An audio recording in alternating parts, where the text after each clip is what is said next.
of Comedy Central's South Side, Diallo Riddle, and Bashir Salahadoon. I was born on the South Side. I was raised on the South Side. Hey, guys. Good days on the South Side. Got paid on the South Side. Good morning, good morning, good morning. How's everybody doing today? How's it going, Chicago? Hey, hey, hey. Please give it up one more time for the wonderful dancers of the Joffrey Ballet. Yes. And the poets of Young Chicago Authors. That was incredible. That was incredible. Good morning. My name is Bashir Salahuddin. I was born and raised right here on the south side of Chicago, 72nd and Constance, 83rd and Halsted. Make some noise for me. I am so thrilled to be back here in my hometown. And I'm Diallo Riddle, and I was born right down just a few states over in Atlanta. Yeah. but Represent. It's true. But there was already a show called that, so we decided to make a show about Bashir's hometown right here in Chicago. That's right. That's right. You know, South Side is so deeply about the place that we're all in today. It's about the South Side's rhythms, its culture, its history of community engagement and creativity, its spirit of perseverance, its hustle, and above all, the beautiful people of Chicago. That's the most important thing. You know, the cast of characters that make the show the rich place as it is. And we are thrilled to be here at the 2019 Obama Foundation to celebrate this place and the power that places have to reveal our purpose. That was true for President and Mrs. Obama. That's right. Chicago was the place that shaped their remarkable journey to the White House. And it also shaped their decision to build the Obama Presidential Center right here yeah. on the South Side. Yeah. Looking forward to that. You know, but the power of place is so resonant for so many of you, the amazing people we have here at the summit, people like Olympic legend Tommy Smith. Make some noise, please. People like legendary civil rights icon Dolores Huerta. Woo. Si se pueda. Yeah. People like the great Ava DuVernay and Theaster Gates. You're going to hear from them really soon. And there's a couple people who aren't here who have sent some very special messages for us to look out for those. Ooh, very exciting. Very exciting. And, of course, all of the young leaders from around the world that the Obama Foundation has brought to Chicago here today. We have people from 41 countries. 41 countries. Yeah. Here in the room with us today, and sincerely. Yes. Sincerely. Thank you. And we want to give a special thank you to all of you because you inspire all of us. That's right. Now, this wouldn't be an Obama Foundation summit if you didn't hear from the young people themselves. So please, everybody in the room, I want you guys to make some noise, give this brother a nice warm welcome. Mr. DeAndre Brown, he's a young man from Yonkers, New York, and a key part of that city's My Brother's Keepers program. Thank you, Chicago. Enjoy. DeAndre.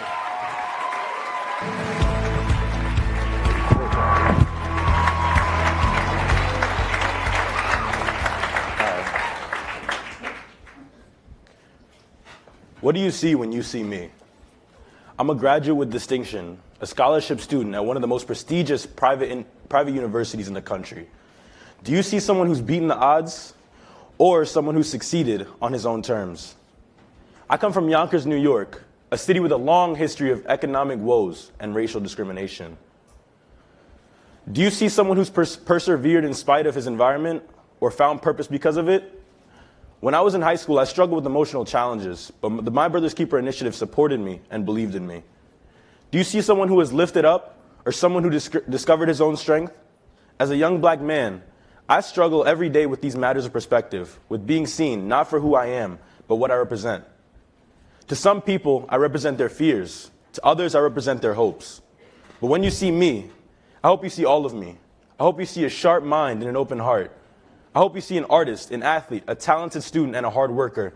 I need you to see a role model, a mentor, a person as focused on the next generation's success as my own. I hope you see that I'm proud of my city. I hope you see that I'm my brother's keeper. And Mom, I hope you're seeing me on the live stream right now. Because I want you to know I love you.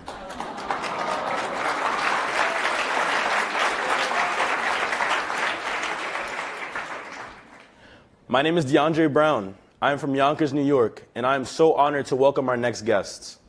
As a filmmaker, Ava DuVernay has challenged us to see the unseen, to uncover hidden histories and rewrite legacies, broadening our horizons by shining a light on what's often hidden. As an artist, DeAndre Gates has reclaimed dignity for unclaimed objects, helped to see the value in things unvalued, done his work in the dark to show us the light. Together they have focused their artistic talents on physical spaces, creating hubs of creativity that lift up new voices and underrepresented talents, places that help these artists find their purposes. Before welcoming these remarkable artists to the stage, please enjoy these clips from Ava DuVernay's gripping series, When They See Us, and DeAndre Gates' poignant film, Land Document. Is my mom here? It's just us.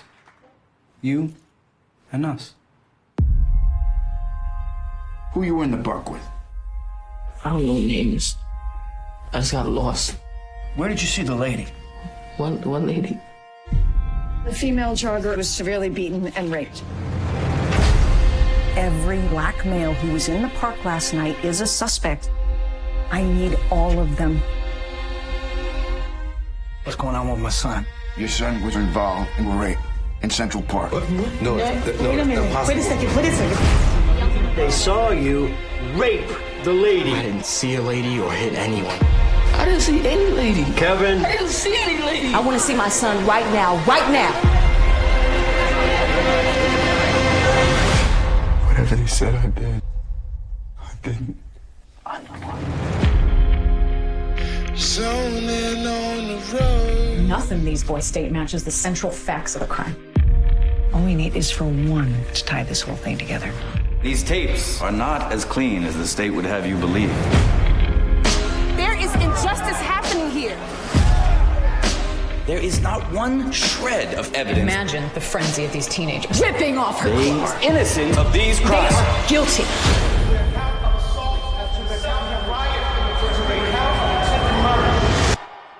Why are you doing us like this? What other way they ever do us? And I haven't looked back I've been having these dreams. since I met I keep hearing these footsteps. And they coming closer and closer.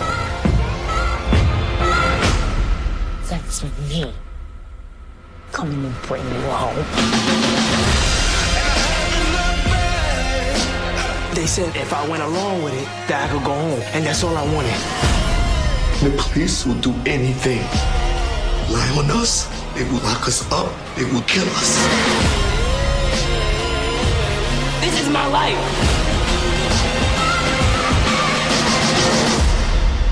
I don't think we should admit to something that we didn't do. Okay, we keep fighting.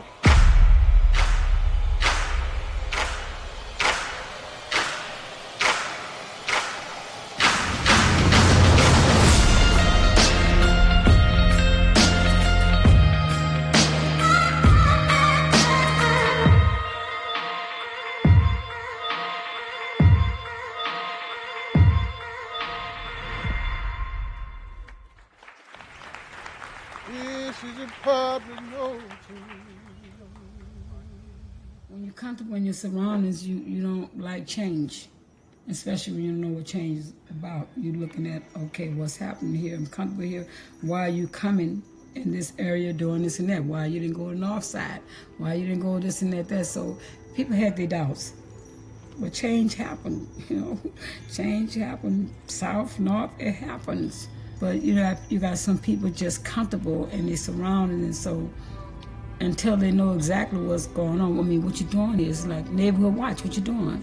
Why are you doing it? They give us more than architecture at its crest. They introduce us to a novel, an arresting thinker who talks profoundly and disturbingly about art and life, war and politics, marriage, morals, the spoiled younger generation, and that total complex desperately needing to perform called democracy.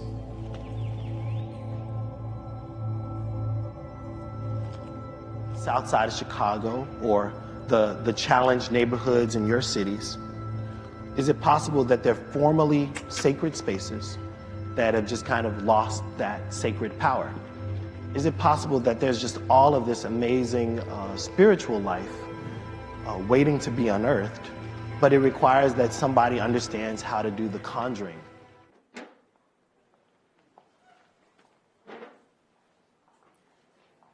Please welcome filmmaker Ava DuVernay and artist Theaster Gates.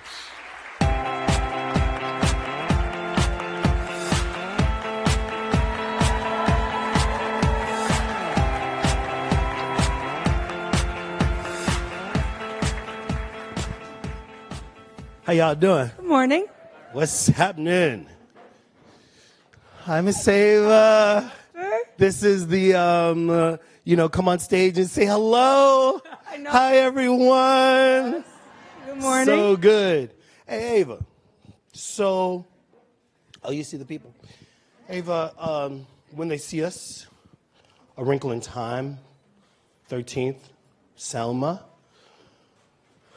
heavy films, heavy artistry, super particular in terms of subjecthood around stories, particular stories. Why these stories? Good morning. You know what? I just make what I'm interested in at any particular time. And it's because it's really hard to make a movie. It is, it's like a 2-3 year process. And you're really married to it. I call these films my children because I don't have physical children, and for a reason. And this is what I'll leave behind. This is what my name is on. And so this is what will be said of me afterwards. So I put a lot of time, a lot of focus into it. And so why do that for something that you don't care about? So for me, I'm not kind of a director for hire. I have to be living and breathing the material. But also just even more, for me, I'm a film lover, and for me, it really goes beyond the idea of cinema. It goes into the idea of the image. You know, there's a reason why we use the term your mind's eye. You know, we think and remember in images, in pictures, right? And so film is just an artificial rendering of what's actually inside here. You know what I mean? It's a little different than music. It's a little different than, than even sculpture. We're recreating life in cinema. We're recreating stories that you remember, things that you're tapping into, things that really seep into your DNA and become a part of you. Yeah. And so, the power of images, it's been used to distort and malnourish, but it also can be used to nourish and to grow us. And so that's what I'm looking for whenever I start a project. So I don't want to derail this, but there's definitely, I remember being at a Ray at the screening of the finale of When They See Us. Mm-hmm. You invited me out. Mm-hmm. And you're talking about filmmaking now, but there were also these moments where the characters who were representing real people, the folk who had gone, who were imprisoned, that it was both the characters who were present at the finale and those real people. So yes, so when I invited you out to my campus array, which is a creative campus that we have through our arts collective in Los Angeles, you're saying that the actors were there and the person that they portrayed were there. Yes. Yes. Thank you. How was that for you? It was deep, yes. But it was more than the film. And I think that while you're talking about, you've just talked about filmmaking, there's something else at stake for you. To have the willingness to bring characters together with the real, right? And it was such an interesting feeling for me to be present with these young brothers who were playing the lives of these older brothers. Mm-hmm. Can you talk about what that was like for you? It was a lot of brothers to juggle. A lot of people. It was a huge cast. I don't know how many of you have seen When They See Us. About half. About half. And so, yeah, it's a huge, expansive cast. But then on any given day, we would have the real men and their families on set. So when Jarrell Jerome is portraying Corey Wise, just off camera, just a little bit, whatever image you're looking at, 3 feet off camera, the real Corey Wise is sitting there like this, looking at us. And we began to feed off of that. Man. We loved it. We loved having them there. Because it didn't make us feel more responsible, but it gave everything a heightened importance. Yeah. And I think that's something to be said for connecting the dots between our art and our imagination and kind of the real world and real world impact. And I think that project, I did that in a way that I hadn't really experienced before. With Selma, most of our elders that I was focusing on had passed away. There were some who were still with us at the time and are still that I was able to speak with. But, the predominant focus of it, Dr. and Mrs. King were no longer with us. With 13th, it was, wasn't following the real life of one person. So this was a completely different thing for me. It was much different than Queen Sugar when I could just make Ralph Angel do whatever I want him to do. Right. This was trying to stay true to someone's truth, and it took a lot of attention. Yeah. So this makes me think that there's a way in which maybe what we're talking about now is the artistic process and our lives as artists, but there's also this real investment that you have, kind of social impact, and again off camera, all of these things that you're starting to do that helps to demonstrate the value of others. And I'm hoping maybe through a conversation about, maybe sharing a little bit more about what Array is, kind of giving us some of the granular detail, and maybe how it affects those who you value. It would help us a lot, I think, in the audience understand, say, the relationship between what it means to make art and what it means to believe in others. Sure. Well, I think art and activism are very closely aligned because both require imagination. You have to envision something that is not there as an activist, and you have to envision something that is not there as an artist, and you have to take the steps to make them so. And so there's a real close alignment in that for me. At Array, we focused on the image. We focused on the cinematic image and the way in which the telling of story in a distorted way about all of us and who we are has really diminished us as people. The storytelling is such a part, it's the crux of our belief about each other, the stories we've been told about each other, right? And not just the stories that we've passed along in whispers between family and generations, but, the way that the image has been used to really harm, to really, portray certain people as thugs, certain people as lazy, certain people as, frivolous, certain people as sinister. It's the stories that have done that have been kind of beaten into us through repetition over the years. And so that's what we try to deconstruct and disrupt at Array, all of the systems around the story. So, you can be a filmmaker and make a film, right? But how does that film reach the audience? That's called distribution. And there's all these locks and all these roadblocks for people like me, people of color, women of all kinds, to reach an audience that you may not even imagine, right? So that's why when you see independent film in a theater, or you hear about something, you go support, because the odds that it ever made it to you are so slim, right?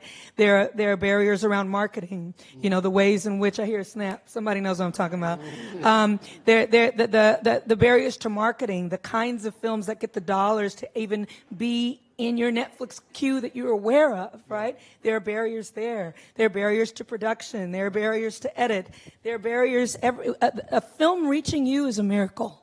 I just want you to know that. It's true. When you watch a film that is not, a huge Marvel movie or something massive or a Disney movie, the fact that it even reached, that you were aware of it, and then that you were inclined to watch it, and that you were nourished by it, and you finished it, just know you have participated in a small miracle. Yeah. And so that's what we focus on at Array, trying to make more miracles. Well, but it also feels like the ways in, the granular ways in is like making sure that there are key grips and DPs and the making of the film, right? Yeah, so right, that's a lot of what we do as well. Thank you. The disruption of the actual experience of making the film.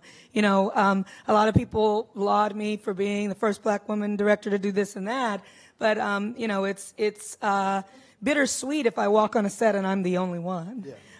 And so it's important for me to not just bring a few people along. I'm talking parity. I'm talking equal amounts of men and women. I'm talking about fully integrated crews with all kinds of people. And the refrain that we continue to hear is, we can't find them. I was like, well, there's a scenic painter. I just want to talk about this. I'm obsessed with the scenic painter. The scenic painter is the coolest job, okay? there's so many cool jobs on a film set, but the scenic painter is the painter that comes in and makes the wall, and when they see us in the houses, even though it was on a stage and we just put up the wall, look old, look like it has been, that the people have been living in it for 16 years, right? Putting a little Jerry Curl juice on the, just a little bit of it, putting a little bit of the, little bit of whatever the mother was frying chicken. You know how sometimes the grease, just kind of collects, all of those things. And the scenic painter is in charge of making a white wall look like a lived-in wall. It's a painter whose arms. You telling me there's no graffiti artists out there that can make $100 an hour being a scenic painter? And doesn't know what grease look like. Doesn't even know, right? But doesn't even know that job exists, doesn't know that it's a union, doesn't know that it's a real job, it's a career job, it's a beautiful job. So part of what we're doing with one of our initiatives is just trying to educate people to all the jobs that are possible and educate our industry to the fact that there are people of color and women of all kinds who can do that job. We have to think of it in a different way and make those connections. Because the main thing is, well, I can't find anybody to do the job. And so we're trying to create those pathways. So I'll just say on Ava's behalf that part of that is creating the list. So it's I need a director of photography, and you say nobody out there, we got the list. We've got the list. You got the list. Yes, we're making a list. And I think that in those moments where you're so committed to not only your own craft, but increasing the value of the craft for a people or for more people, that's really worth an applaud. So would you guys give it up for Miss Ava? Okay. Thank you. I always say, and I really believe this, if your dream only includes you, it's too small. It's fine. It's cool. It'll be good for you. And that might be the size that you want. But if you want to be enlarged, you got to be doing something for more than just yourself. I think everybody here knows that. Well, Boo, you're large, and it's awesome. To do this work requires resources, space, friendships, alliances. And because I think that it's one thing to make a movie, it's another thing to make future movie makers. And I think here we're surrounded by people who are doing things and want to do things. How do you bring the necessary ingredients together? Let's say the two-part. How do you bring the necessary ingredients together to make a film? And then how do you bring the necessary ingredients together to support this visionistic stuff that you're doing back at Array? Yeah, well, you've been very influential as I've thought about how to move forward with all of these ideas that I have. And I really started to think about the idea of space, holding space, but also creating space and owning space. What you've done is just extraordinary. 4 years ago, you gave me a beautiful tour of everything that you've done in Chicago and all these spaces you've created. And it was that moment, as well as sitting with Robert Redford and him telling me, kid, this Array thing that you've been focusing on for all these years is cool, but no one is going to really take it seriously until you have space. Like when I bought the Sundance Ranch years ago, then people were like, oh, now I get what Sundance is. Or Haile Garima, who is the legendary filmmaker who in DC, who has Sankofa bookstore, right? And he has a space that he makes his films downstairs, and they sell books and beautiful vegetarian food upstairs, right? And this whole idea of creating space is for us to congregate around our ideas and owning those spaces and operating those spaces with all the things that are important to us. I've really come to recognize that there are riches in the niches, the little pieces that have been kind of blanketed over by, the dominant culture of film studios or television studios. We're finding that the specificity of our stories and our experiences is the good stuff. Yeah. It's the stuff that makes us wealthy and full and fat, off of ideas and imagination. And so I'm trying to, continue to consider how to bring all these ideas together. Yeah. It's I don't know if you guys get out to LA, but I would encourage you all to come and visit Array. There are these other moments that seem important where certain stories are not told. One has to pitch stories. One has to say, "Oh, I have this great idea about these four brothers who were put."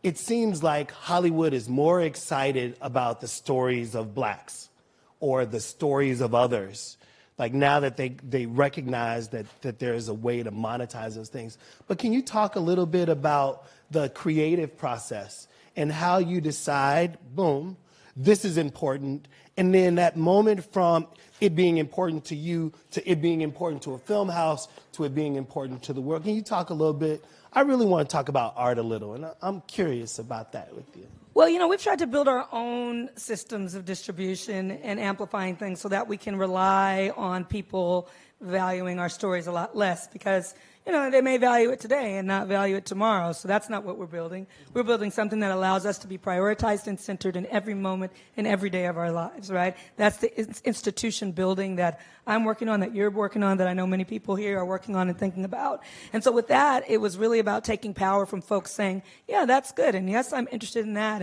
And instead building our own pipeline so we can say, we're interested in it.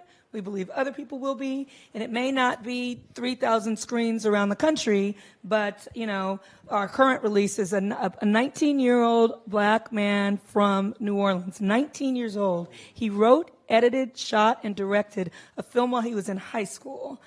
He's from New Orleans. It's about Wendell Pierce is in it. It's like about the rural, kind of the rural South, and it questions faith in the black community. It's called Burning Cane. So this kid, he was so. I look at the film and I just don't know how he did it. 17 years old. He's 19 now. He's a freshman at NYU. He submits it to Tribeca Film Festival, which is one of the big film festivals in New York City. He gets in. Huge deal. Not only gets in, he gets into the top category, like the competition category. Huge. People are like, wow, what a success. Good for him. No, he wins all 3 top awards. Best Director, top film, and editing. He's now nominated for a Gotham Award, which is a big independent film award. His film, which we opened, Array, because we distribute films, we opened on Friday at IFC Center in New York, had sold out shows, and was a New York Times critic pick. This is a kid. This is a 19-year-old, right?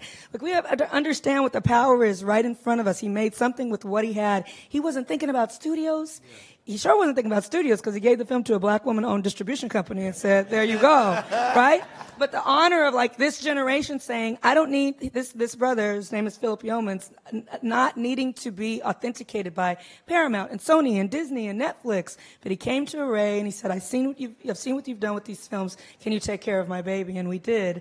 And so I'm so inspired by a kid who is not enamored by all the trappings of what maybe enamored me early on moving into the space, who's just about story. I've been so inspired and recentered by watching him just fight for and defend and share his story by any means necessary. Sometimes we say by indie means necessary, that it's now out in the world and doing well. And so he's inspired me to say, what do you really need to tell your story?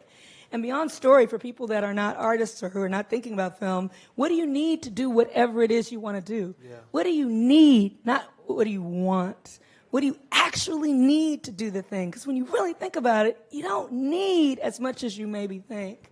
I mean, when you were first starting out with, acquiring and building and kind of blossoming all these spaces, I mean, you started with what you had, where you were, right? $5. $5. Look at this. Ladies and gentlemen, $5. Look at him now. Look at him now. You guys, we got to get off stage. Please give a hand to Ava DuVernay. Thank you so much. Thank you for having me. Thank you. Have a great time.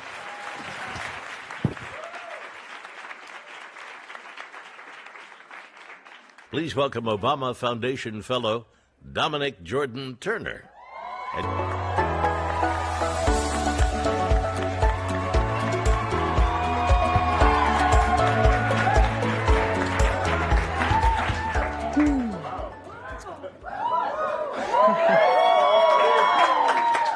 For as long as I can remember, I have lived with one question. What is my purpose? I know where I'm from. I am a proud Chicagoan, born at Michael Reese Hospital to a teen mom on the South Side, in a part of the city once affectionately called the Low End. Now, what that means is that I grew up poor, but those humble beginnings taught me about the power of this place and the power of the people in it. When people said it was violent, I looked around and saw folks holding down at least 2 jobs and an entrepreneurial spirit and work ethic that matched our ancestors. I saw deep injustice met with love, hope, and forgiveness. I saw resilience. I saw grit before it was a buzzword. I didn't know it then, but those humble beginnings would shape my identity. They would shape my purpose. Since that time, I've been a bit of a nomad because my mom moved us to a small town in Michigan called Niles to give us a better education. But I dared to be the first to graduate from college, and I made the campus of a historically black college my home for the next 4 years. This is where I found my voice, and this is where I learned to find a way or to make one. After graduation, I ditched a corporate job to become a Peace Corps volunteer, where I learned that somos más parecidos que diferentes, that we are so much more alike than we are different. And now I'm back here, the place that I know as home, the place where my mother showed us what hard work means, what being resourceful means, and what it means to lead fearlessly. Today, I am privileged to lead as the CEO of Chicago Scholars, where we're helping first-generation low-income students to become the first in their families to get to and through college. And I'm out there looking for the next Michelle Obama, who's beating the odds every day in this city, the ones who are taking 2 buses and a train to get to the schools that are going to help them to get to college, the ones that are taking care of little brothers and sisters at home and working to support their families. And I'm trying to meet their talent with belief and opportunity, because when those things combine, superpowers are revealed and the world is changed. My name is Dominique Jordan Turner, and that is my purpose.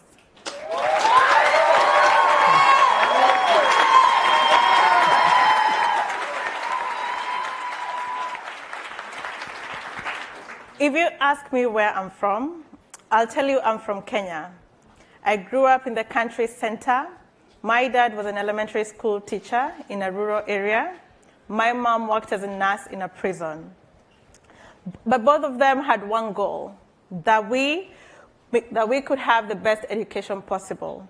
Education for them represented a way out, a way for us to reach the many opportunities that they did wish they had. They wanted my brother and I to have access to everything we ever needed so that we could make the most out of our lives. And it was true. For the difference between me and other children who struggled was access. Access to school, access to role models, access to a narrative that life is full of possibilities. Because of my parents, I got access. I went to a top public school where I met other girls from different parts of Kenya who had to overcome even more than I did. I met strong women, strong alumni who gave their time and resources so that we could get a head start. Silly as it sounds, I admired how they spoke, how they dressed, their confidence. I knew that being that shy guy from my village wasn't going to serve me well. So I did speak up more in class.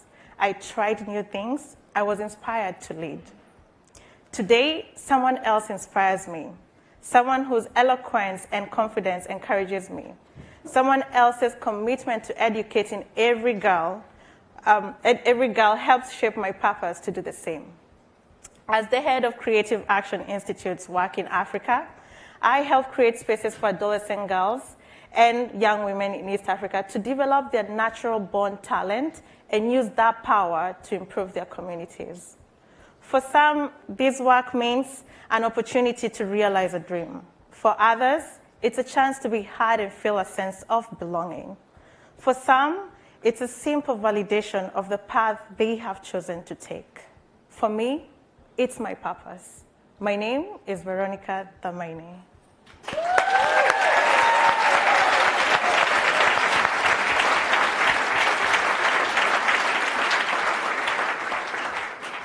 Together, Veronica and I have the privilege to introduce a woman who has broken barriers, who's transcended boundaries, serving as an inspiration to millions, all while maintaining the humility and grit of her Southside roots.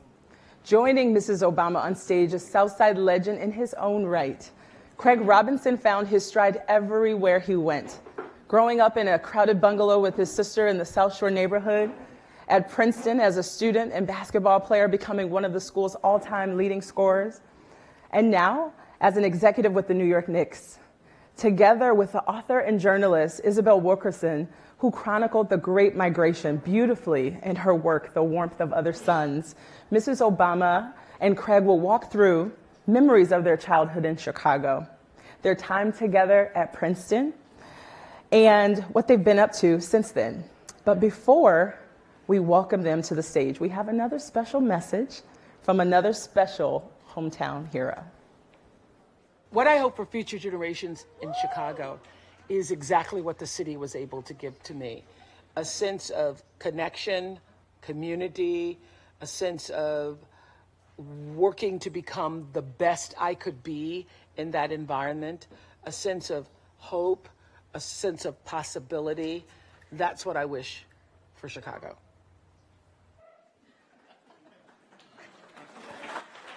Please welcome author Isabel Wilkerson, Coach Craig Robinson, and Mrs. Michelle Obama.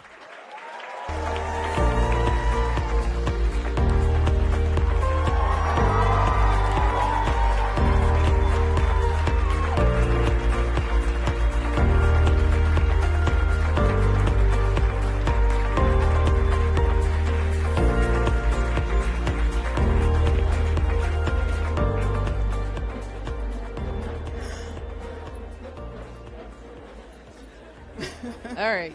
Hello. That's everybody sitting back down, right? I am so thrilled to be here on stage with you in Chicago, which is deep in my own soul because this is where The Warmth of the Suns began. So I am so thrilled to be here with both of you. My big brother. Oh. Aww.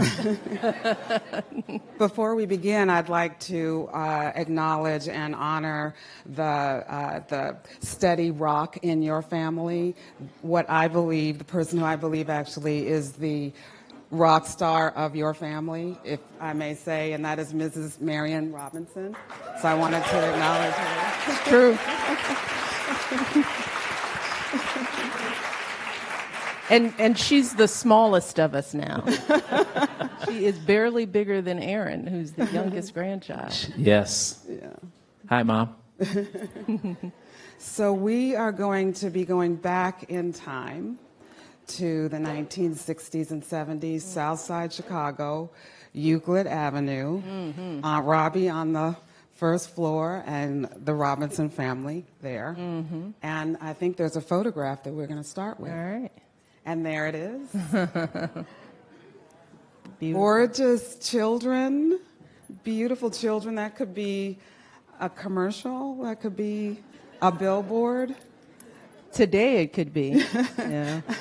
Where was that? What was going on? How did that picture come to be? What do you remember about it? Well, it was, that's in our backyard on 74th and Euclid. And these are some of my favorite pictures because this is the first time I remember us having what was a formal photography session, but it was really the daughter of our Uncle Terry. Robbie and Terry didn't have children. He had a previous marriage. He had a daughter that was in school. And I think she had a photography project where she had to photograph a family, and I think she picked us because we were the only sort of full family she knew with mom, dad, 2 kids. So I think that's all we knew, and we, you know, she wanted us to be natural and just to go outside, and you know, I think she posed us a little bit. She posed us a little bit, but you are obviously photogenic even at that age, and I look like I don't want to be there. Well, you were going through your teeth missing stage. Oh, so God. You were kind of trying to hold on to that smile, but what I do remember is that she said to us, just act normal, because with the pictures you all don't see, we were playing on our swing set and in the yard doing a bunch of different things, but these pictures represent family, and it just reminds me of the warmth that we always felt being at home. And the strength of our dad. I mean, he, was very much the rock of our household. He was the person that got up every day and went to work. And Mom is beautiful in these pictures. She's a beautiful woman. That sort of the nurturing of her in those shots. That's what we grew up with. We grew up with a lot of love, and not just symbolic love, but hold on tight kind of love, the kind of, will kill a man kind of love for your kids. That little fire in Mom's eye, I mean, she was like, do not mess with my children. That is the law. There will be the person that comes out, will come up to school and will tell off a principal in a minute. But she was that fierce protector. And I also think about how young they were. I mean, now that we have kids in college and older and younger, he's going to be a dad for a long time. Thanks. Oh, my goodness. One of the family jokes, he's the head of the ODC, the Old Dads Club. President and founding member. I think one of my board members is here, too. Mm-hmm. We know a few other old dads. Yeah, there he is over there. Marty Nesbitt. But we digress. We digress. But having the wisdom that they brought to parenting, and when you have kids and you understand how they so subtly taught us values and taught us how to be independent and taught us how to think for ourselves at a very young age. That was the power that I now know as an adult. I was like, man, Mom, you were a magical parent. And she takes that for granted. Because a lot of times we value parenting because of education books and all these sort of theories, but what our parents gave us was unconditional love and a notion that our voices mattered, that our opinions counted, that what we said and thought had meaning to them. And so you start out with that kind of foundation where you really do think that you were really smart, because guess what? These two people thought we were smart. So it was easy to go out into a world that was going to question everything about everything you knew about yourself. They were going to start to play doubts in your head. To start with that foundation and know that you always came home to that kind of affirmation, I think gave us the foundation to go out and do what we had to do in very subtle, non-monetary ways. That's wisdom that our parents brought to us. Could you speak a little bit about your dad? Your dad, who was so disciplined despite the disabilities and challenges that he was facing, and how that shaped you as well, both as children and then as parents now. That's such a great photograph of him. There are so many different lessons that I learned from my dad over the years we had him, but none more than hard work. Yeah. Because in spite of his disability, and you guys should know, and probably do know now, everybody knows our business now thanks to that book you wrote, that my dad walked with a limp ever since the time I could remember. I don't remember a time that my dad didn't walk with a limp, and it got progressively worse and he went to the crutches, and then finally to the cart and all that kind of stuff. But he got up and went to work every single day. And that just had such a monumental impact on me, because whenever I didn't feel like doing homework, or I didn't feel like doing my chores, or I didn't feel like working out, I always thought about him. And when you couple that kind of hard work with, as Mish talked about, the ability of Mom and Dad to give us that self-esteem, you put those two things together, you could pretty much do anything you want. And Isabel, something that we talked about backstage is that our family wasn't unique. And that's, as we talk about Chicago and the South Side, You know, Mom always said, 'cause she's the one that'll keep our little heads down, will keep us humble. She's like, there are a million Craig and Michelle and Brocks out there. It's just that our stories don't get told. We get caricatured because of the color of our skin, because of fear, because of a whole lot of stuff, because we don't know each other. We think that this family, this beautiful portrait was the portrait of everybody in our neighborhood and of all of our family members. This was not unique. You know, everyone we knew got up every day and did what they were supposed to. Yeah. They held down jobs. They kept their lawns mowed. They strived to give their kids good values and access to better things, which is one of the reasons we moved from Martin Luther King Drive to 74th and Euclid, because my mom wanted us to have access to then what were better schools. But unbeknownst to us, we grew up in the period, as I write, called white flight. Yeah. That is, families like ours, upstanding families like ours, you know, who were doing everything we were supposed to do and better. As we moved in, white folks moved out because they were afraid of what our families represented. And I always stop there when I talk about this out in the world, because, you know, I want to remind white folks that y'all were running from us, you know, because this family, yeah. This family with all the values that you read about, yeah, you were running from us, and you're still running because we're no different than the immigrant families that are moving in, the families in Pilsen, the families that are coming from other places to try to do better. Yeah. But because we can so easily wash over who we really were because of the color of our skin, you know, because of the texture of our hair, you know, that's what divides countries. Artificially as well. Artificial things that don't even touch on the values that people bring to life. And so, yeah, I feel a sense of injustice.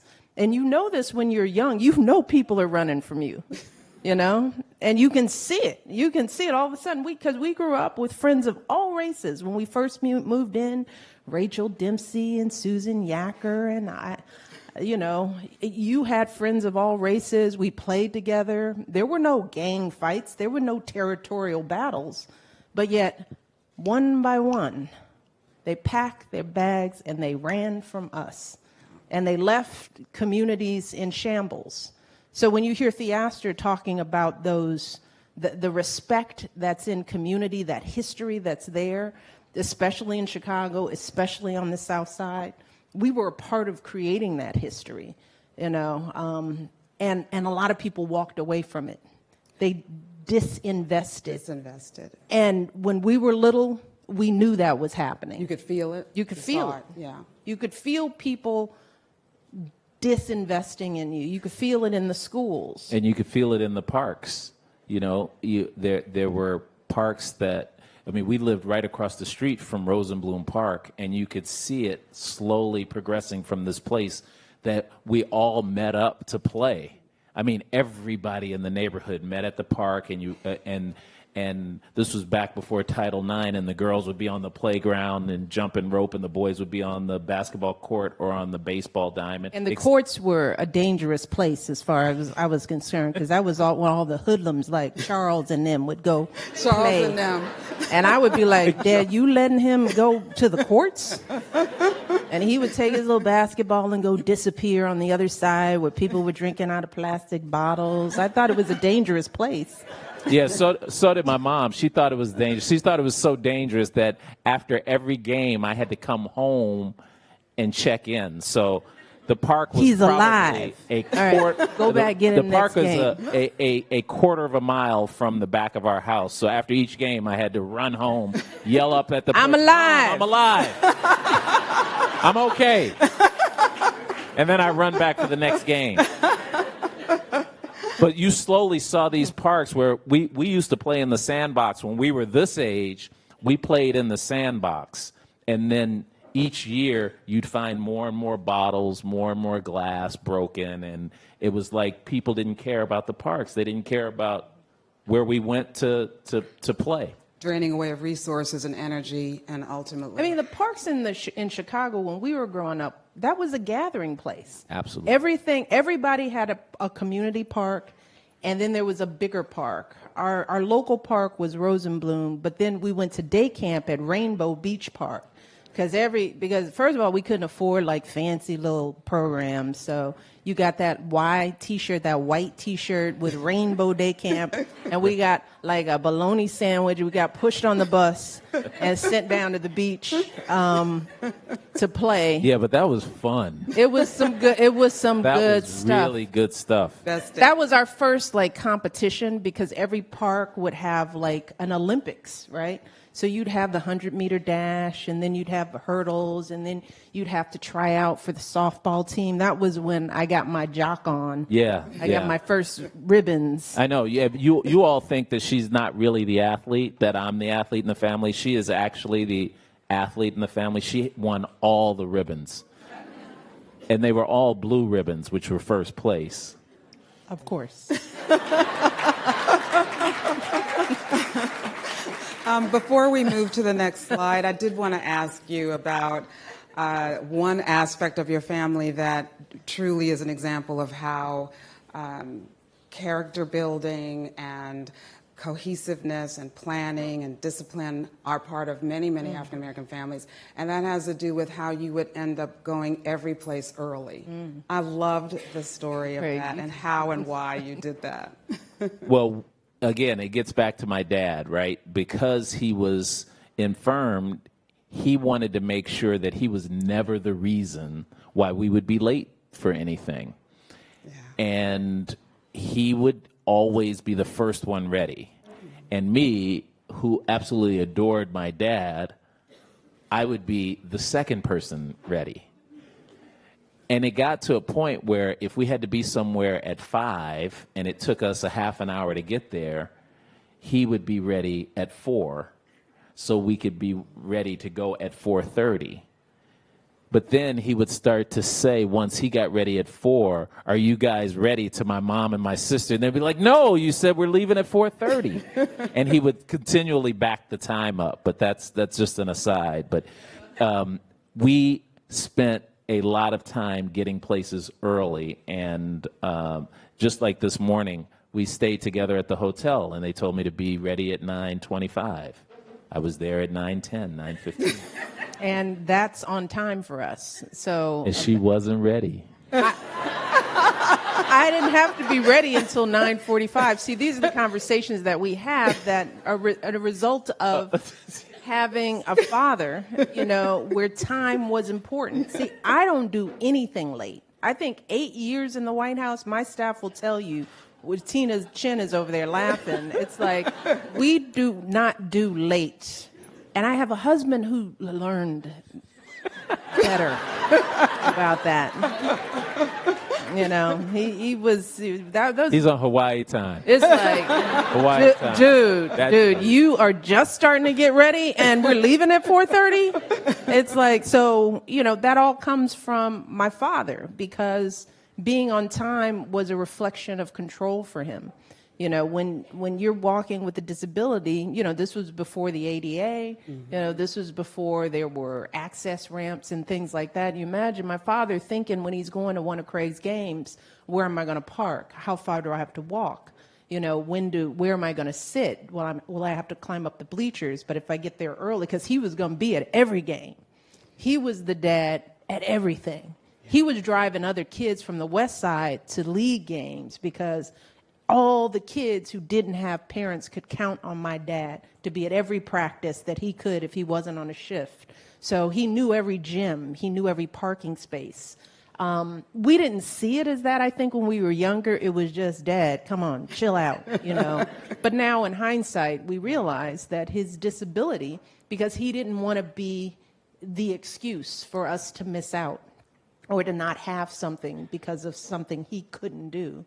So he accommodated for us and taught us the importance of respect for other people's time, respect for other people's abilities. It doesn't matter that you're First Lady of the United States. If you've got a room full of people waiting for you and you told them you were going to start at 7, well, doggone it, their time means something. Who knows what it took for them to get to that space, to get in those chairs. You know, that's just how we think.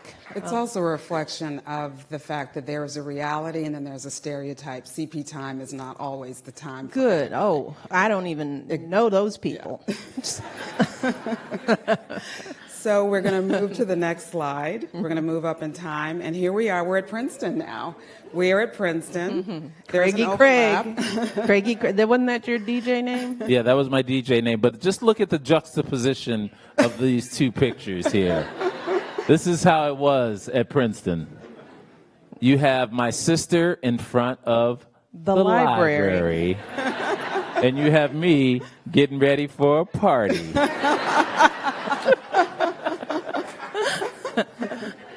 Well, you graduated. I did.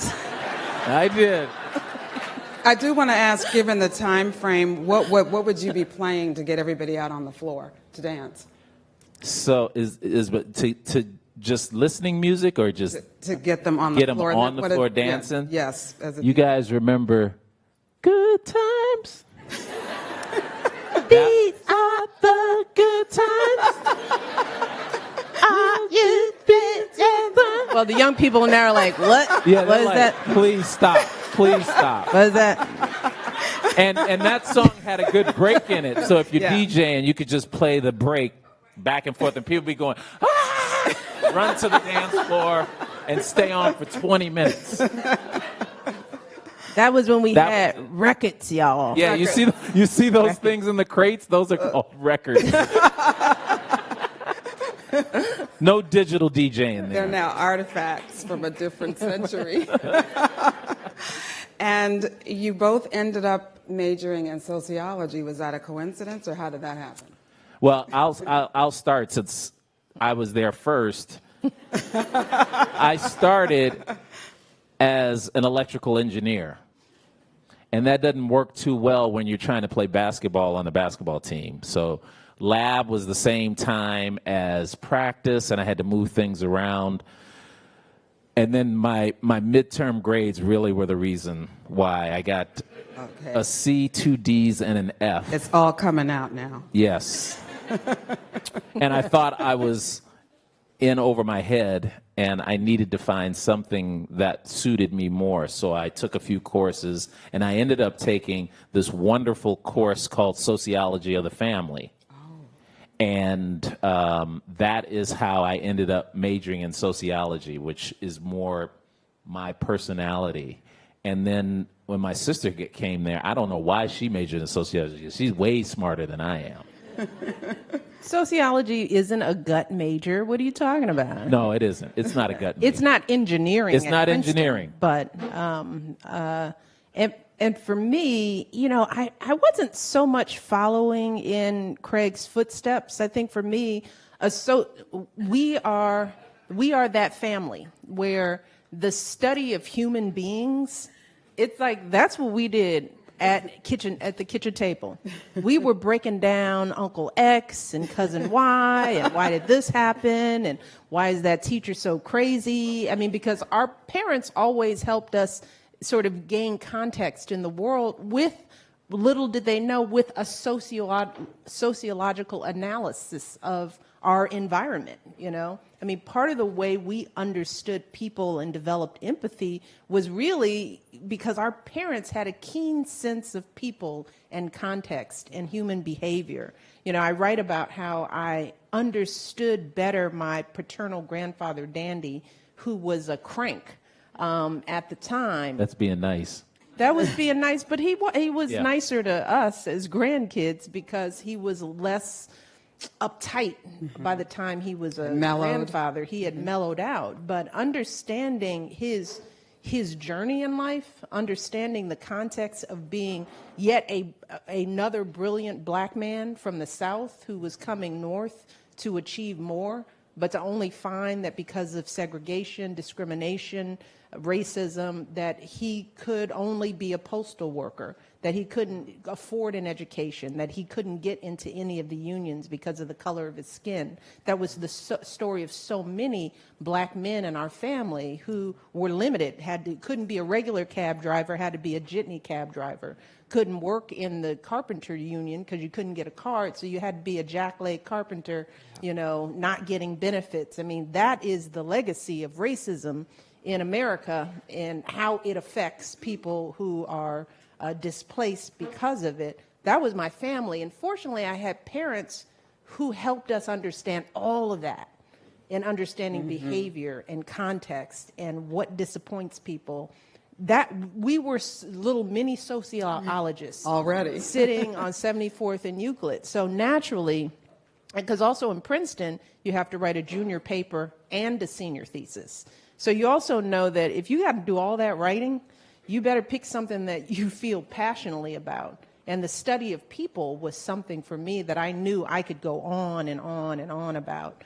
So, and it helped that Craig was a social major because he also knew the professors to avoid and the people to, you still have those tips. There were no professors to avoid. In case they're... Oh, you're being, if any are here. I don't think any of them are alive, actually. We are now that old. One last thing about this. How did you interact when you were at Princeton? Did you hang out together? Obviously, you went to the games. What was it how did you interact? How did you spend time with each other or not? Let's see what you're going to say. I thought we interacted just fine. We did. We always got along, but we had very separate lives. Yeah. That's what I mean. Because that's how Mom raised us. She was always like, you are not watching. You are not the keeper of your little sister. You go to school. You focus. Don't be trying to keep up with her. And she was like, don't try to keep up with her. Don't get in his way. So we gave each other and there was, our space. Isabel, there was some backstory to this because growing up, if you looked at that first picture, when I looked worried, I was probably worried about her, or I was worried about something. You were worried about something. He was a worried firstborn and my child, mom thinking deeply about I was a things. worrier. Yeah. I was a worrier, and Mom was just like, "Do not go following her around. Let her do her thing." Yeah. And the freshman year, her freshman year. I wanted to make sure she was comfortable. Did you hover? I didn't hover. Okay. Outwardly. Outwardly. I didn't outwardly hover. But that I had that big brother hover, so... Big brother hover. If anybody was interested, they had to come see me first. Which was, so imagine how she had annoying no that social would life. From the opposite sex because I was there. Oh, that's Craig's sister. It's like, oh, yes. Yeah. I grew up my whole life as Craig's sister. Now the tables have turned. Yeah.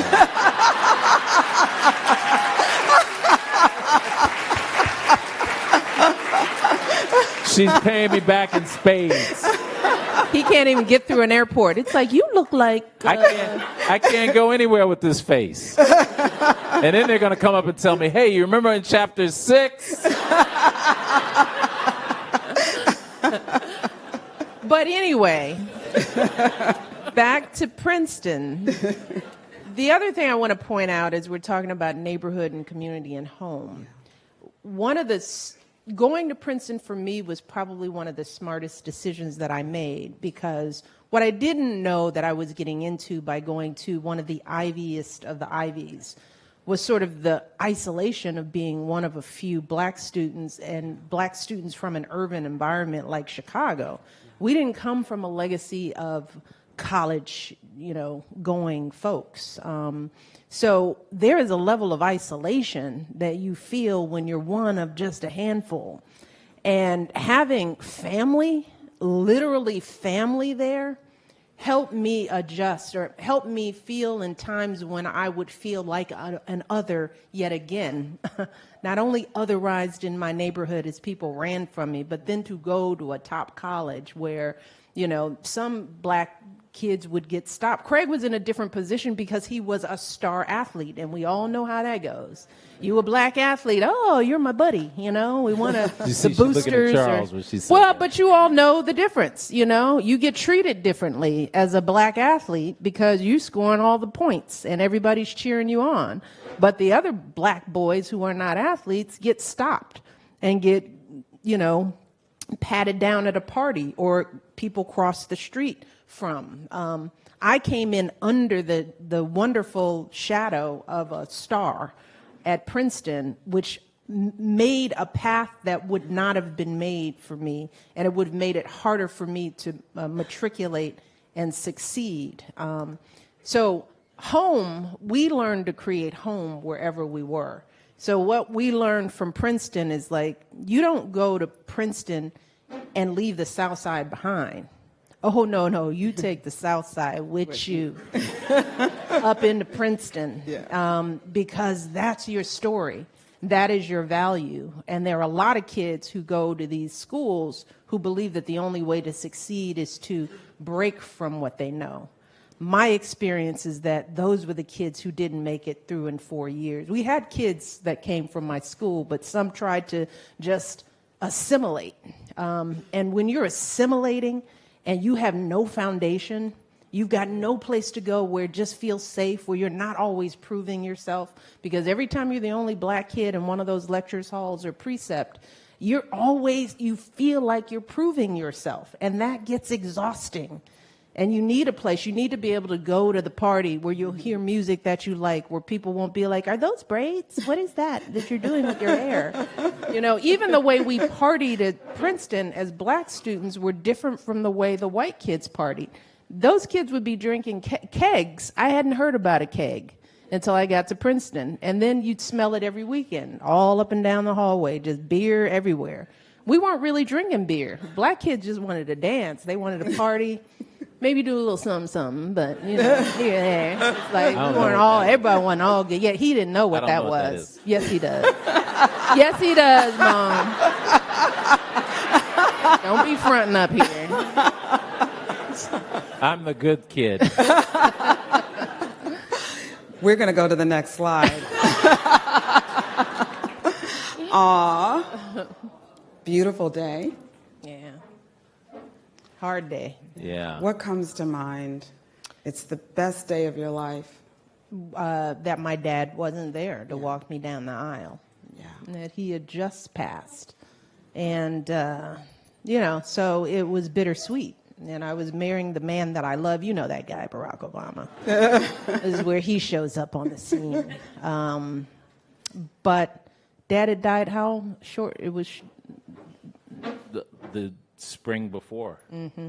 Yeah, so you guys got married in October, so it would have been this. And it's so funny. I don't remember the actual date. Yeah, I block it out. So traumatic. Yeah. When our dad died, and you guys have to understand that this dude was the epitome of dads in our mind, and not just for us. I mean, we have some of our cousins here. Our cousins are here, and our family. He was the person in the family who was sort of. He wasn't the oldest because we had our grandparents, but of the kids, he was sort of the patriarch, and people went to him for advice, and they went to him for jokes and comfort and solace and all the things you go to a family, a patriarch for. And it was so hard that people would look at the sadness in me or my sister, and their face would be sad looking at how sad we were. And so you're reliving that grief. I mean, I'm thinking about it right now, and it's still really sad. But that's only because he had given us so much that helped us be where we were there and where we are now. So while I'm sad that he missed it all, I know somehow he didn't really miss it all. Yeah, he was there. Before you walked down the aisle, though, he had met your future husband. Yeah, thank goodness he had met Barack Obama and gave Barack Obama his blessing. Yeah. I believe. No, he did. No. Craig always has more jokes about this. Well, it's not jokes, it's facts. Because you guys have heard this story that I've told a billion times about how when she met Barack, she asked me to take him to play basketball with my friends to see what kind of character he had. And I was like, well, hold up. And this is a tip, ladies, right? I mean, they can act all the way they act, be nice at dinner, but how a man acts on the court in their sport says a lot about who they are. And we were a basketball family. So not only did I make sure that he could actually play, because there are people who say they can play, and you're like, that says something too. If you say you can play, but you really can't, that's a demerit. So he had to have the basketball test. And Mish had grown up hearing my dad talk about how you can tell a guy's personality when he plays pickup basketball. Now, how he knew this, I don't know, because like I said, he was handicapped. I don't even think he played pickup basketball, but he knew. Mm-hmm. He knew. And so I was like, I can't take him to play with me. I play with real dudes. He'll never make it. And she said, come on, please, don't you have some guys you could take him with? And like, all right. So I take him to play. And to make a long story short, this is what he did. He shot the ball when he should have shot it. He passed when he should have passed. He didn't call fouls all the time like some of you guys do out there that we hate playing with. But most of all, he didn't just pass me the ball because I was Michelle's brother. And that told me a lot. That told me a lot about him as a person. So I reported that back to Dad before I told her. And that helped sort of grease the skids for him to come on in. Because I don't know if she wrote this in the book, she didn't have a whole lot of boyfriends. I did so. For any length of time. For any length of time. Now you're waiting for his other book to come out, right? These dudes got 86 quick. One was on the way to Princeton, as I recall. Ooh, yeah. See? Okay, let's move on. That's what happens when you write a book. You write a book, the business is out there. Let's move on. Next slide. But I was happy to have my brother walk me down the aisle. That's the moral of that story. Yeah. No better substitute than my big brother. Oh, so now we are. That is, the funny thing, that was election night for Barack's U.S. Senate run. And that's the whole crew. But it's interesting. It's like, it's kind of crazy that that's like a normal shot for us.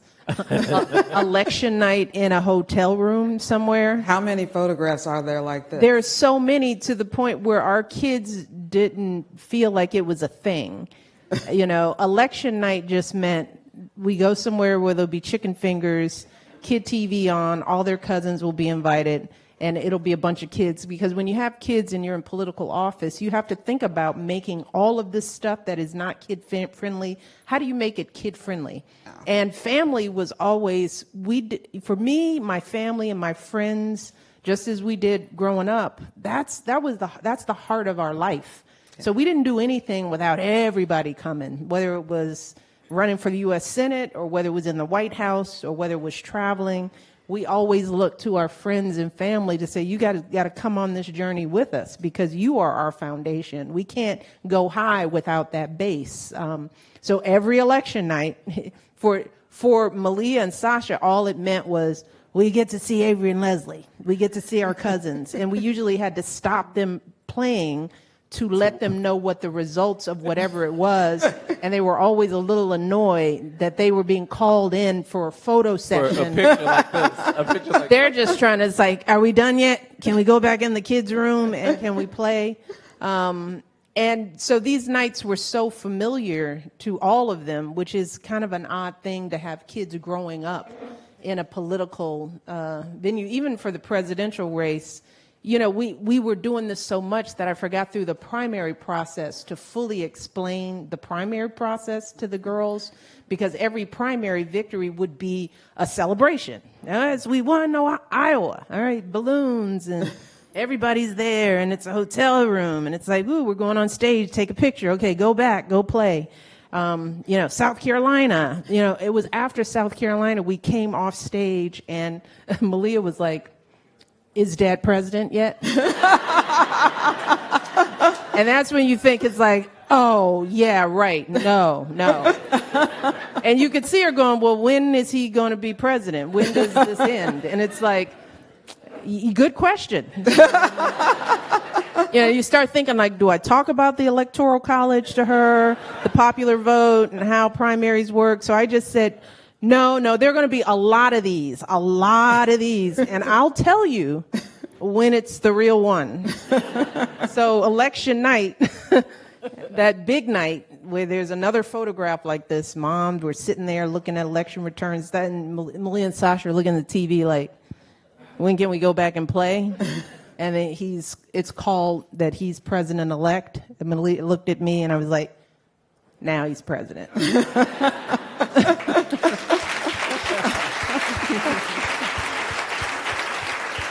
So this was one of many, and Craig, you were always there at these celebrations because family again.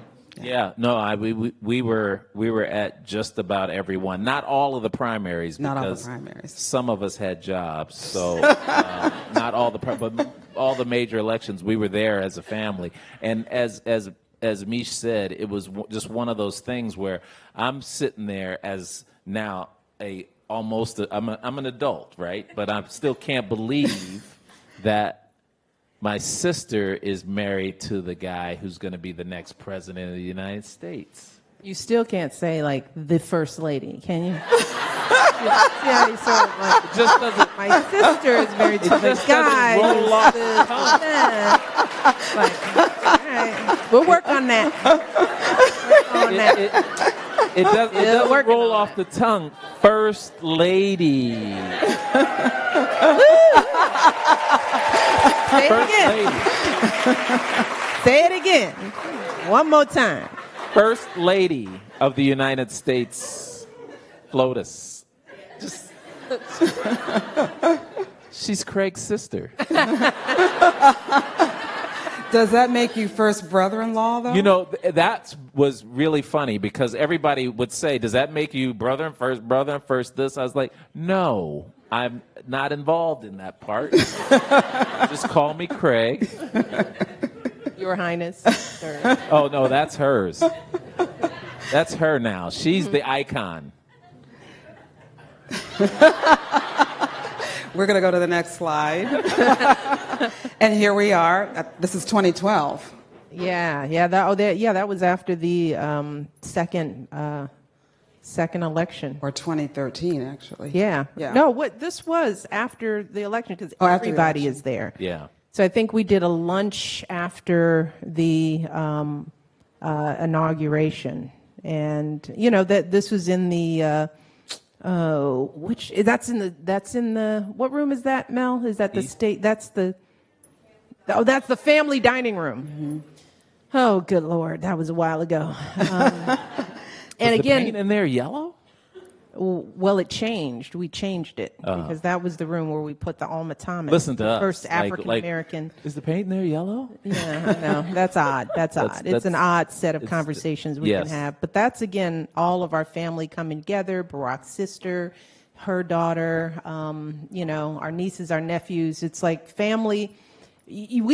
It was yet another strange place for the Robinson family to end up in the White House. So what do you do? How do you survive the White House? How do you survive that ascent and the bright light that is on you, the criticism and the accolades and the expectations? What do you do? Yeah. And for us, it was what we normally did. We surrounded ourselves with our truth, with our community.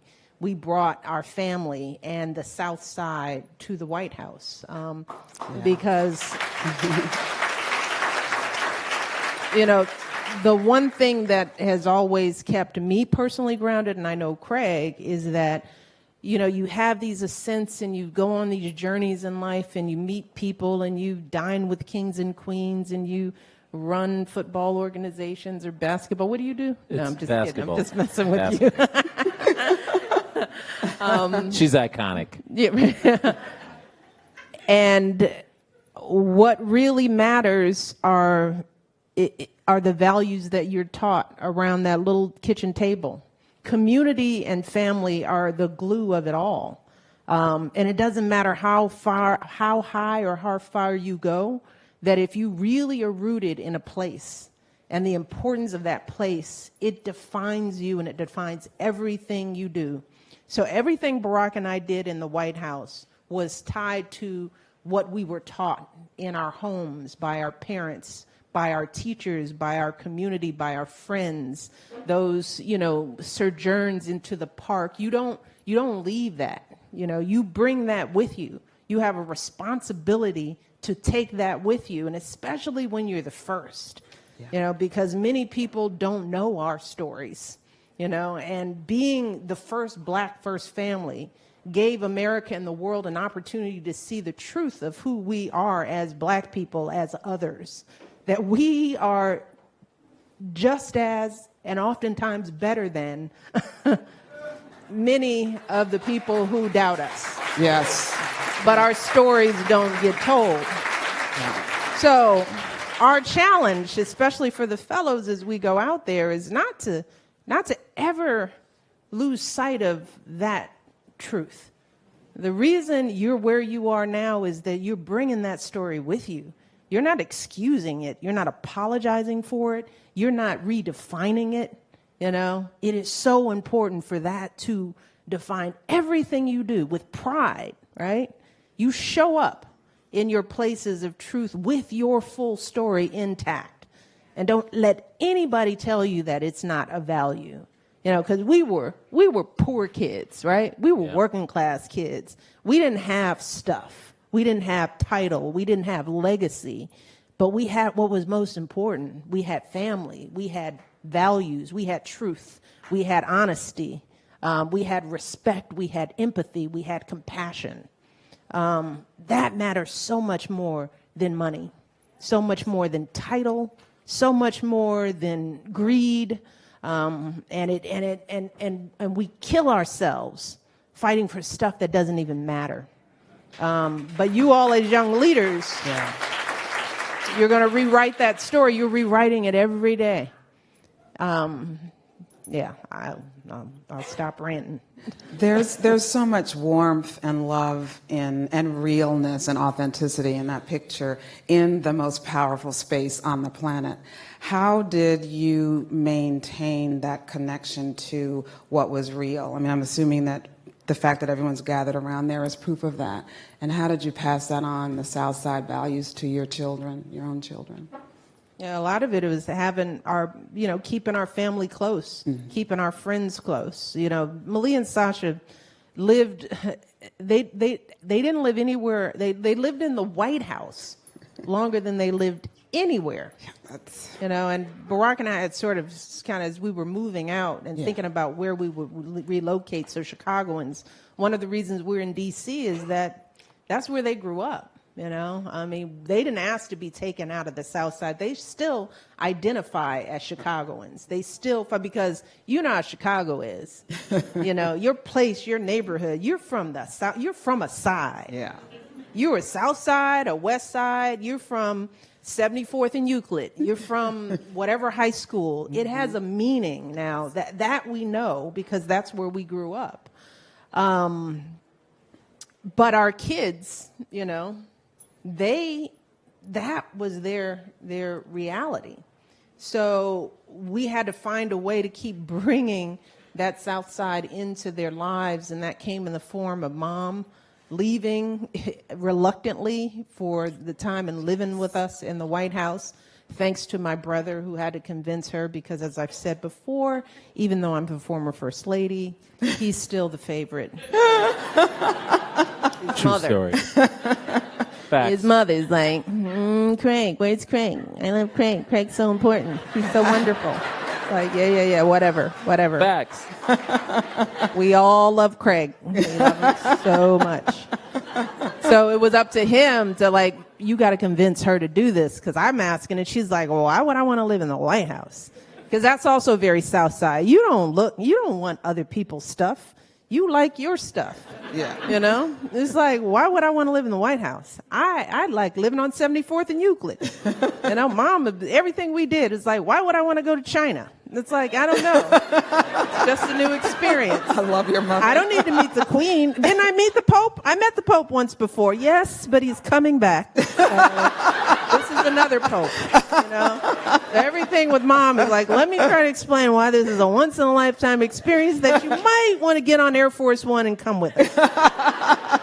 When I had trouble, I always went to Craig. And you ask your mother if she would come with us. And she would do it when he asked. Isabel, if I could say one thing that No, I didn't mean it that way. About this picture and something that doesn't get talked about a lot with my dear sister and Barack.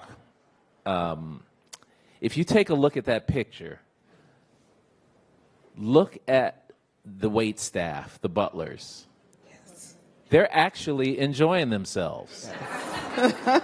And I will tell you why. Because this lady right here and her family made those folks, along with my mom, made them all feel like family. And I will tell you, every time I came to the White House, and I should have counted the number of times. See, this is one of those things you forget when you're doing it. It's so excited. I should have kept the diary every time I went there. But these guys raved about them. And it just goes to show you what values, what character they had, where they would share it and treat the wait staff and the butlers and the people who cleaned and all the service people throughout. I mean, there's hundreds of people. They treated them just like they would treat some dignitary who would visit the White House. And it is something that should be noted a lot, and it is something that has made me proud of the fact that you all are the way you are.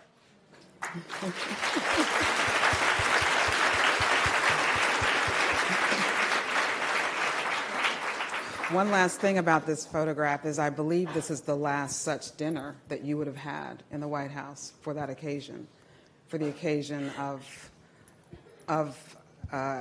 an election. Mm-hmm. The last very election. Last. Thank you, Jesus. So I'd like to... So I was really happy. No. You were already beginning, I would imagine, to be thinking about your next steps. Well, the interesting thing about a second term, and we have staff there, second term is like freedom in a way that, you know, it's hard to describe if you haven't been in there, because first term is fraught with the next election coming up. So, and you really, in a presidential, you're running 2 years in. So you really have 2 years to try to make a mark, because you don't know whether you'll get 4 more years. And so while even in my ambivalence about politics, you start thinking, we just got started. And you start thinking about all the people who made sacrifices and uprooted their lives and their administration. We weren't the only ones that moved. We weren't the only ones that had kids who had to relocate, people who gave up careers to make less money because government always pays less, you know, to be in the eye of the storm. And you start thinking that people are just now rolling up their sleeves and making headway, and you feel the weight of not just all that needs to be done in the country, but you don't want to disappoint this entire administration that you've brought along with you, because they have faith. So the first term is fraught in so many ways, because my husband was running the country, fixing the country, and running for re-election. It's not unique. Every first-term president experiences that, but until you sort of understand all that's happening in the third and the fourth year, there was a lot of tension. And also there's the angst of donors. Love you all, but, you know, bad debate. And it's like, oh, my God, what's he doing? You know, everybody's like a backroom campaign manager. and that's stressful, because they'll call him and be like, well, let's tell you, what can you do? Let me give you the 5 things I think from my couch or my CEO suite that I think you could be doing differently. It's annoying, okay? Not always helpful. As much as you know about coffee or whatever it is you make, this is different. So you've got that. And then you win second term, and it's a huge relief because you feel like now we can do the work.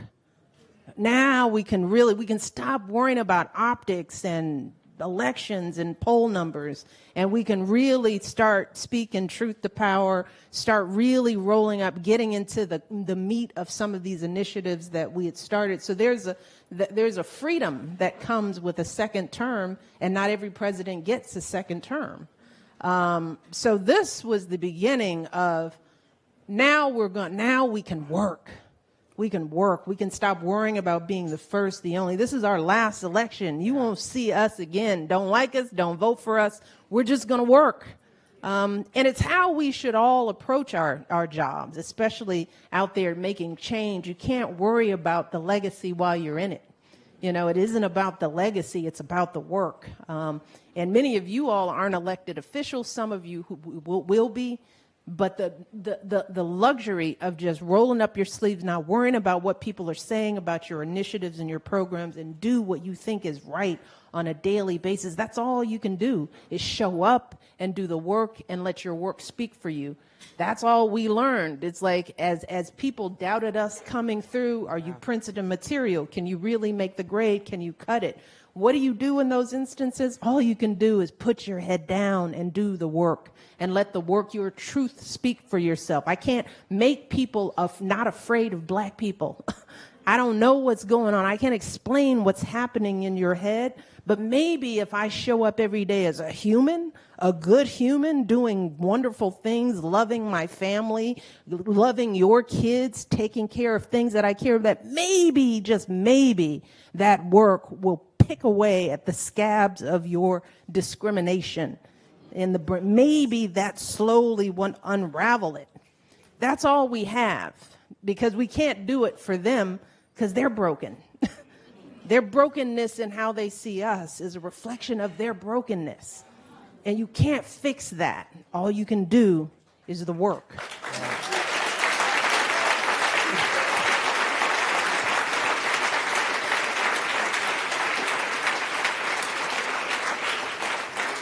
It's a monumental moment. And speaking of the work, the next slide speaks to the next stage. The next chapter. Yes. Yeah. What comes to mind? This is the future. Yeah, we were talking about this in the car right over. Yeah.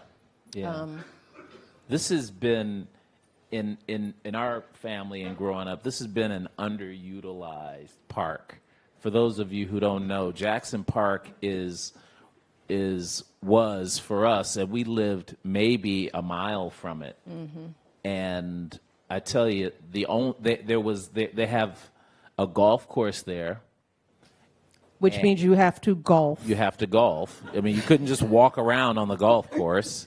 But this is one of the parks, like the parks we talked about that we lived near, that people just didn't congregate at. There wasn't like an outdoor access where you did stuff in this park. On a regular basis. On a regular basis. And it wasn't that close. It was not a place that was the closest to you. It wasn't. It was the closest big park. Big park. Like Washington Park and Douglas Park and Grant Park. Those are big parks where people come and they congregate and they have resources thrown in to do stuff. This was one of those parks that had a lot of real estate, but there wasn't a whole lot going on unless you golfed. And, I didn't start golfing until I was an adult and didn't even realize that people actually really used it for golfing. Mm-hmm. And there was a small park district building like every park district has that I played one basketball tournament in, so let's say 6 games, and that was my only exposure to Jackson Park. So I cannot wait Well, there's power in the selection of Jackson Park. You know, it's just like Barack and I don't do things incidentally. I mean, there's a strategy. You know, Barack's presidential library could have been anywhere in the world because there's so many people who feel like he is their president all over the world. All right. So, you know, New York wanted it. Hawaii wants it, you know, because it's also an economic engine. Right? Because it will be a visited presidential library because it's going to be alive. It's a first. So we had to think, where do we put this resource? Because it will be a resource. Well, what better place to put it than in our backyard, you know? Jackson Park is like that juxtaposition of everything in our lives. South Shore to the south, Hyde Park to the north. That's where we raised our kids, where our kids went to school. Where I worked at the University of Chicago, the hospital where he was born, the University of Chicago. I was born further down the way at Providence. I don't know why, but it's okay. It's okay. It's all good hospitals. I'm sure it had something to do with insurance or something like that. And you turned out okay. But the University of Chicago, all of that. Hyde Park High School, which is an important high school on the south side. Mount Carmel, where he went to high school, is right next to Hyde Park. It's where we bought our first home. It's where our current home exists. We know these neighbors. We feel like even though we live in D.C. for the reasons why I discussed, this is our home. But also, this is a part of the city that hasn't felt the same level of investment as Grant Park. The city invested billions of dollars in creating a wonderful museum campus, right? I don't know, for those of you who don't know, they moved Lakeshore Drive. They moved Lakeshore Drive, moved it all the way around to create open spaces so that people visiting the Field Museum, the aquarium, the planetarium wouldn't have to walk across the street. It created a hub, more park space. Well, wow. Wouldn't that be a powerful vision on the South Side with the Museum of Science and Industry and the Obama Presidential Center, where there would be programming and life brought to the lagoon, and, you know, so that there would be more than just periodic uses of the park, but it would be a place where people around the world would come to visit and see not just Grant Park, but the South Side of Chicago? Well, why would we try to do this anywhere else but here? You know, now, you know, why? So the vision for this isn't just about the Obama Presidential Center. It's about the South Side of Chicago. It's about our neighborhood and community, and it's about bringing life to a park that may be protected and loved by its friends, but it's not used by the community, the people who live there. Yeah. So while I love a tree, you know, our parks are public spaces for people to live in and to breathe in, for children to play, you know, and that's a vision for what we have by bringing the Obama Presidential Center to Jackson Park. And hopefully we have the support of the city and every entity in the state to make this happen. I hope that this is something that the community feels is an asset. And it requires the trust of knowing that Barack and I wouldn't bring some crap up into our neighborhood. We just wouldn't do it. There's got to be a level of trust that our intent and our purpose is not just for us, because, you know, I don't need a library, you know. He doesn't need a library. But the community needs an entity that's a gathering place, a place for lifting up young people, a place that is vibrant and alive and is utilized. And if we have to do it anywhere, we should do it in our hometown. And I think that's a perfect segue to a video. We have a video of a preview of what it will look like. Dun, dun, dun. There's a video. Everywhere we look, there's history to reflect on and history to be made. That's what the Obama Presidential Center is all about. Honoring the stories of those who brought us to where we are today and bringing people together to chart an even brighter future. Here on Chicago's South Side, the Obama Presidential Center will offer old friends and new visitors the chance to explore a world-class museum and gather together for celebrations of all kinds. It will add to the vitality of Jackson Park, adding new gardens, a larger playground, and scenic paths for an early morning jog or an afternoon stroll. And it will do all that while creating jobs and driving economic opportunity here in Chicago and enriching the landscape of the South Side that Michelle and I have called home for so long. I like to think of the Obama Presidential Center Museum as a tribute to what happens when ordinary people come together to do extraordinary things. Inside, exhibits will explore the fullness of the American story, from the promise of our founding documents to the movements that challenged us to live up to them. We'll tell the story of the volunteers who powered our campaign toward history, and we'll examine the 8 years of progress, setback, and hope that followed.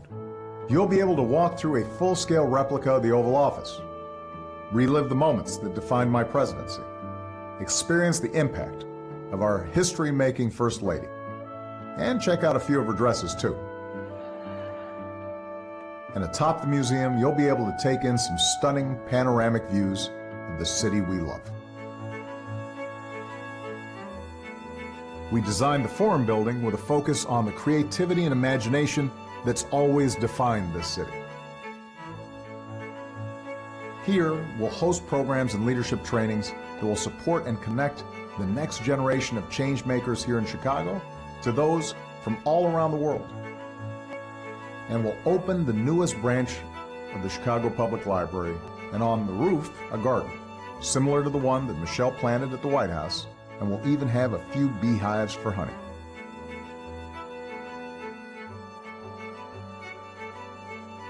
At the center of it all, a public plaza will welcome visitors for live performances and community festivals. A huge green lawn will be open to throw a frisbee or spread out a blanket. And once it turns cold, we'll open up the best sledding hill in the neighborhood. Of course, it wouldn't be the Obama Presidential Center without a place to play some ball. At the Program Athletic and Activity Center, you'll be able to join a pickup game or a dance class. That's the Obama Presidential Center, a place to not only come together to get active, but to take action. It couldn't be more important to us that it's happening right here on the South Side. This is the place Michelle was born and raised. It's where I got my start as a community organizer. It's where we bought our first house, built our family, and took the first steps on a journey that's still taking shape today. It's the place we found our purpose. Now we hope to give something back, because you never know where something that starts on the South Side might lead.